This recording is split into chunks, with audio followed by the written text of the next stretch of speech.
Why is this thing flashing green? It's flashing red, Mr. Dalton. Are you sure? That looks pretty green flashingness to me. It's definitely red. Oh. Okay, have a seat. Getting too old for this.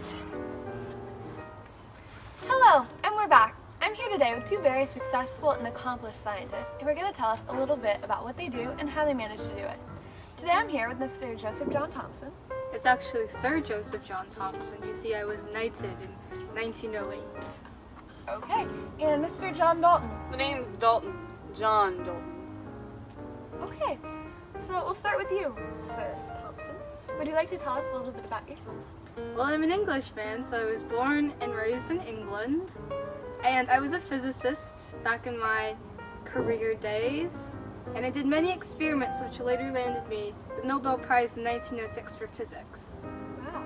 And Mr. Dalton, would you like to tell us a little bit about yourself? Yes, of course. Well, I was born in 1766 into a small Quaker family in Eaglesfield, England. And from a young age, I was very intrigued and interested in meteorology. And I began teaching at age 12 along the lines of that same subject. And from then on became a very successful and intrigued in science itself. Wow. So, Mr. Thompson, what do you feel is your greatest accomplishment as a scientist?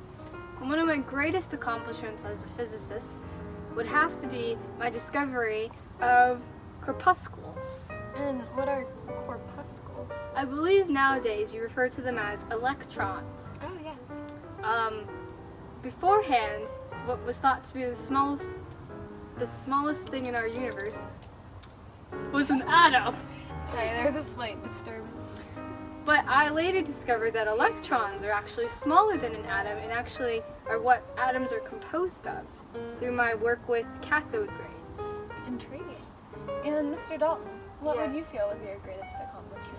Most certainly my greatest accomplishment was the discovery that all matter is made up of small particles, which I named atoms. Yes. Furthermore, I discovered that atoms of each element are identical in size and matter. Yes. Would you like to tell us any more? Yeah, of course. Additionally, atoms cannot be created or destroyed, and I found that along the lines of Sir Isaac Newton, who discovered that all matter cannot be created or destroyed, and I just simply expanded upon that by discovering atoms. Okay. Yes. I'm going to have to disagree with you on that note that you said that all atoms of all elements are exactly the same, because they are simply not. You see, the electron number of different atoms of different elements can be different, which is what makes them different elements. Yes, of course. Well, that's fascinating, Sir Thompson, but simply, if I had not discovered that all matter is made up of atoms, then you wouldn't have been sitting here today stating what you just said. I Whatever that suppose was. so, but your theory was incorrect. Okay, so I really realize quick, that, wait. sir, but Let me clarify. So, Mr. Dalton, what did you discover?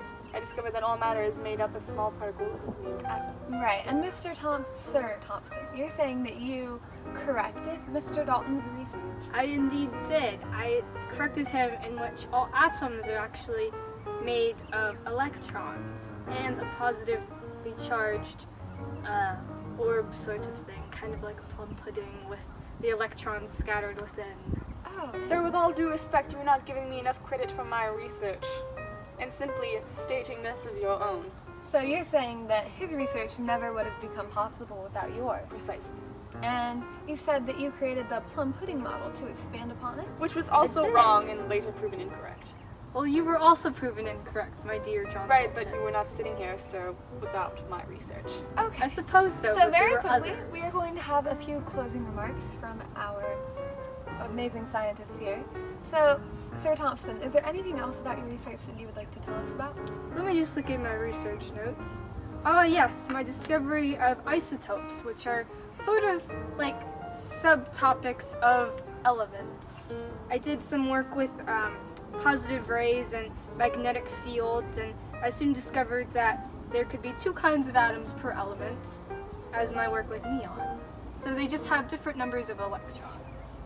Very fascinating. And Mr. Dalton, what else did you research? Well, in fact, my brother and I were both colorblind, and still are to this day, and I pioneered some research in colorblindness, specifically red-green colorblindness, which is what I and my brother had, and also along those lines, I still believe that is a green flashing light up there. No, you're incorrect. So I am colorblind, which I just said, and so I have pioneered some research in that field, and made some very stagnant advances.